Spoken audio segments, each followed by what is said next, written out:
Salah satu kegiatan penting untuk menjamin keberlanjutan Desa Mandiri Peduli Gambut adalah mengintegrasikan aspek perlindungan dan pengelolaan ekosistem gambut ke dalam sistem perencanaan pembangunan desa. Dengan begitu, upaya perlindungan dan pengelolaan gambut dapat menggunakan sumber daya desa, termasuk anggaran pendapatan dan belanja desa. Ada 3 hal yang menjadi target. Pertama, peraturan desa tentang rencana pembangunan jangka menengah desa atau RPJM desa mengakomodir aspek restorasi gambut sesuai bidang dan subbidang yang relevan. Kedua, peraturan desa tentang rencana kerja pemerintah desa atau RKP desa memuat kegiatan restorasi gambut sesuai bidang dan subbidang dan kode rekening yang relevan. Ketiga, peraturan desa tentang anggaran pendapatan dan belanja desa atau APB desa, mengalokasikan kegiatan restorasi gambut dalam komponen belanja yang sesuai bidang dan subbidang serta kode rekening yang relevan. Sebelum membahas 3 target tersebut, kita perlu memahami siklus perencanaan pembangunan desa dalam 1 tahun. Gambarannya adalah seperti pada grafik berikut ini. Pra perencanaan pembangunan desa untuk tahun depan harus sudah dibahas sebelum Juni, karena di bulan tersebut sudah dilaksanakan perencanaan musyawarah desa untuk pembangunan desa serta penyusunan RKP desa. Pada bulan Juli, dilaksanakan musyawarah perencanaan pembangunan desa atau Musrem Bangdes.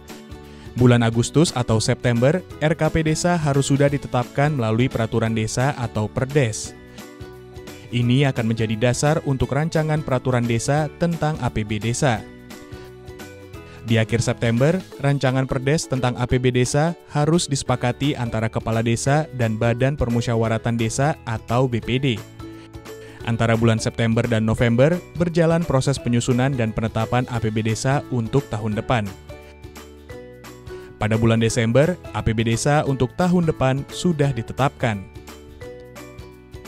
Sejak tahapan musyawarah desa tentang perencanaan desa, isu dan potensi gambut harus menjadi salah satu prakarsa masyarakat dan dimuat dalam pokok-pokok pikiran BPD.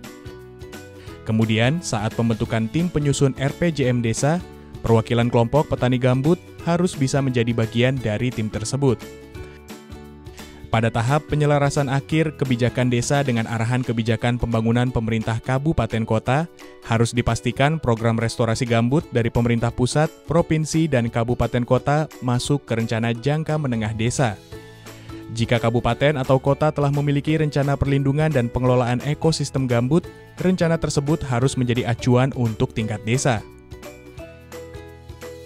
Tahap pengkajian keadaan desa pada dasarnya sama dengan tahap penyusunan profil desa gambut, sehingga tim penyusun dapat memanfaatkan buku profil tersebut dengan tetap melakukan proses pemuktahiran. Pada tahap penggalian gagasan dusun atau kelompok, penting memperhatikan potensi dan peluang mendayagunakan lahan gambut, termasuk gambut yang perlu direstorasi.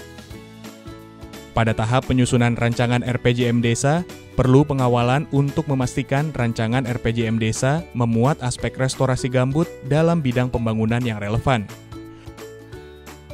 Contoh jenis kegiatan perlindungan dan pengelolaan ekosistem gambut atau PPEG yang akan disesuaikan dengan bidang pembangunan desa adalah sebagai berikut.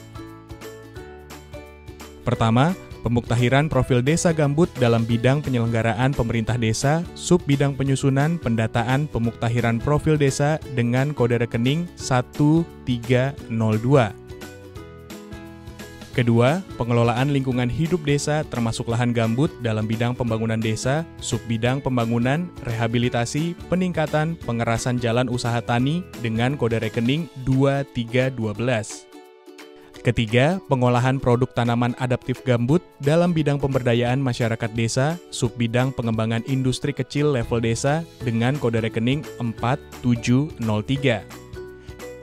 Keempat, dan kegiatan lainnya sesuai isu dan potensi kegiatan PPEG di desa serta kewenangan desa. Daftar kegiatan konteks PPEG yang disesuaikan dengan bidang dan subbidang pembangunan desa dapat dilihat pada lampiran modul ini. Saat musyawarah desa dan musrenbang desa yang membahas rancangan RPJM desa, kehadiran masyarakat, kelompok petani gambut, dan unsur yang berkaitan dengan gambut seperti MPA, KMPG, dan lainnya penting untuk berpendapat tentang fakta-fakta seputar gambut melalui diskusi kelompok. RKP Desa merupakan instrumen perencanaan penting yang harus digunakan untuk mengintegrasikan kegiatan restorasi gambut ke dalam dokumen perencanaan desa. Tahapan serta waktu penyusunan RKP Desa dapat dilihat pada bagian berikut ini. Kelompok-kelompok masyarakat seperti komunitas adat, kelompok perempuan, lapisan masyarakat termiskin, serta kelompok tani gambut harus terlibat sejak tahap pramusyawarah desa dan masuk dalam tim penyusun RKP Desa.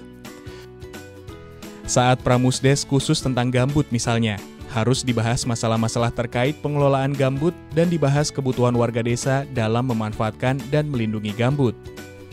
Dari kegiatan pramusdes, paling tidak harus dihasilkan daftar kegiatan PPEG yang sesuai dengan potensi atau aset dan persoalan gambut di desa, lengkap dengan pembidangannya serta kode rekening yang relevan. Dalam tahapan musdes perencanaan pembangunan tahunan, isu dan potensi gambut bisa menjadi salah satu prakarsa masyarakat dan dimuat dalam pokok pikiran BPD dan memaparkan hasil pramusdes.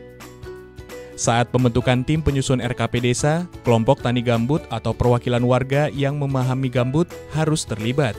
Untuk memastikan kegiatan PPEG terakomodir dalam RKP Desa, tim penyusun perlu mengidentifikasi kegiatan restorasi gambut dan kewenangan desa atau mengacu pada hasil pramusdes tentang gambut. Output minimal dari tahapan ini adalah daftar kegiatan restorasi gambut berdasarkan kewenangan desa sesuai Peraturan Menteri Desa, Pembangunan Daerah Tertinggal dan Transmigrasi tentang prioritas penggunaan dana desa tahun berikutnya. Sebagai contoh, untuk prioritas penggunaan dana desa tahun 2020 sesuai Permen Desa PDTT nomor 11 tahun 2019, kegiatan bidang pembangunan desa meliputi pengadaan alat pemadam kebakaran hutan dan lahan, pembangunan bendungan berskala kecil atau sekat kanal, serta pengadaan sarana prasarana untuk pelestarian lingkungan hidup yaitu pencegahan kebakaran hutan. Sementara itu, kegiatan bidang pemberdayaan masyarakat desa meliputi penguatan masyarakat desa dalam kesiapsiagaan menghadapi tanggap darurat bencana serta kejadian luar biasa lainnya, pelestarian lingkungan hidup termasuk rehabilitasi lahan gambut dan pembersihan daerah aliran sungai, serta pengelolaan usaha ekonomi produktif dari hasil pertanian di lahan gambut. Ketika musrenbang desa membahas rancangan RKP Desa, harus dipastikan bahwa kegiatan PPEG sudah mendapat porsi dalam bidang dan kode rekening yang relevan. Setelah itu, kita masuk ke tahap musyawarah desa yang membahas dan menyepakati rancangan RKP Desa. Dalam proses ini akan ada perdebatan terkait prioritas pembangunan. Karena itu, tim penyusun yang sudah memasukkan kegiatan PPEG dalam rancangan RKP Desa harus memberikan alasan yang kuat untuk mempertahankan kegiatan-kegiatan PPEG tetap diakomodir. Selanjutnya, BPD akan menetapkan Perdes tentang RKP Desa. Ini akan menjadi dasar penetapan rancangan Perdes tentang APD Desa.